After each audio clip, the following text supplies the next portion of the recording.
শোভন আপনি লিখেছেন ফরজ গোসল না করে খাবার খাওয়া এবং প্রাত্যহিক কাজকর্ম করা যাবে। যে কোনো হিন্দু লোক যদি সম্মান করে আদব অথবা নমস্কার বলে তাহলে এর জবাবে কি বলতে হবে? মহিলারা চুল আঁচড়ানোর সময় স্বাভাবিকভাবে অনেক চুল ছিঁড়ে যায়। গ্রামে কিছু ফেরিওয়ালারা এই চুল কিনতে আসে, এই চুল বিক্রি করা বৈধ হবে কিনা? এরপরে প্রশ্ন হলো, আমার 7 মাসের বাচ্চা মিসক্যারেজ হয়েছে, আজকে 15 দিন, এখনো ব্লিডিং হচ্ছে, আমি কি নেফাসের হিসাব করবো নাকি 10 দিন অতিরিক্ত হওয়ার পর সেটাকে অসুস্থতা হিসাবে বিবেচনা করে স্বাভাবিক এবাদবন্দি করবো? এরপরে প্রশ্ন হলো, 17 বছর বয়সী ভাইয়ের সাথে সফর করা যাবে কিনা? এরপরে প্রশ্ন হলো, যাকে বিয়ে করবো না বলে কসম করেছিলাম পরবর্তীতে তাকে বিয়ে করি, কাফারা দেইনি, এখন শারীরিক সম্পর্ক হালাল হলে কি জিনার গুনাহ হবে? এরপরে প্রশ্ন হলো, অবৈধ সম্পর্কের ফলে অন্তঃসত্ত্বা হলে অবস্থায় বিয়ে সহিহ? এরপরে প্রশ্ন হলো, গোসলখানায় খালি বালতি রাখলে সংসারে রিজিক কমে যায়, ইসলাম কি এ ধরনের কোনো বিশ্বাসকে সমর্থন করে? আমার মা এটি বিশ্বাস করে গোসলখানায় খালি বালতি রাখতে নিষেধ করেন। এটি সম্পূর্ণ কুসংস্কারচ্ছন্ন বিশ্বাস।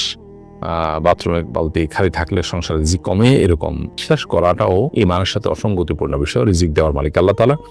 অন্য কোনো বস্তু বা এই জাতীয় মনে করা কোনো কিছুর উপর রিজিকের নির্ভরতা আছে মনে করলে সেটা আল্লাহর সঙ্গে একরকমের শিরক হয়। এরকম কুসংস্কারাচ্ছন্ন এবং ভুল বিশ্বাস থেকে আপনার মাকে বেরিয়ে আসার জন্য আপনি তাকে নসিহত করবেন, বিনয়ের সাথে বোঝাবেন এবং তার এই ধারণাটা সম্পূর্ণ অমূলক। খালি বালতি কেউ রাখতে চাইলে রাখতে পারেন।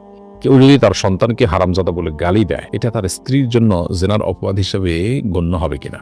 উত্তর হলো যে, যদি কেউ এটা অর্থ বুঝে, মানে অবৈধ সন্তান তুমি এরকম অর্থ বুঝে এবং সেটা সিরিয়াসলি মিন করে বলেন, তাহলে তো এটা অবশ্যই স্ত্রীর চরিত্রের উপরে কালিমা লেপন হবে এবং এটা প্রমাণ করতে না পারলে ইসলামের দৃষ্টিকোণ থেকে দণ্ডবিধির আলোকে তিনি 80 বেত্রাঘাত শাস্তির উপযুক্ত হবেন। এর বাইরে তার তার সাক্ষ্য কখনো গ্রহণযোগ্য হবে না, অবশ্যই আল্লাহর কাছে ফাসিক হিসেবে গণ্য হবে। আর যদি রূপকর্থে বলা হয়ে থাকে যে এটা আসলে সিরিয়াসলি এটার অর্থ বুঝে বলা হয়েছে তা না, জাস্ট এটা গালি দেওয়া দরকার, সেই জায়গা থেকে তিনি গালি দিয়েছেন, এরকম যদি হয় তাহলে সেক্ষেত্রে এটা স্ত্রীর উপরে মিথ্যা অপবাদ হিসেবে গণ্য হবে না। আর সাধারণত বাবা ছেলেকে এরকম যখন বলে রাগের মাথায়, তখন সেটা সিরিয়াস অর্থে, এটার অর্থ বুঝে তার জন্ম নিয়ে সন্দেহ করে প্রশ্ন তুলে তারপরে বলেছেন, এরকমটি হয় না। যার কারণে সাধারণ অবস্থাতে এই গালি যদি বাবা দেয় তাহলে সেক্ষেত্রে উপকর্থে গালি হিসেবে বিবেচিত হবে এবং এর কারণে স্ত্রীর উপরে অপবাদ দিয়েছেন তিনি এমনটি বলার কোনো সুযোগ থাকবে না। ইসলাম শোভন আপনি লিখেছেন, ফরজ গোসল না করে খাবার খাওয়া এবং প্রাত্যহিক কাজকর্ম করা যাবে কিনা?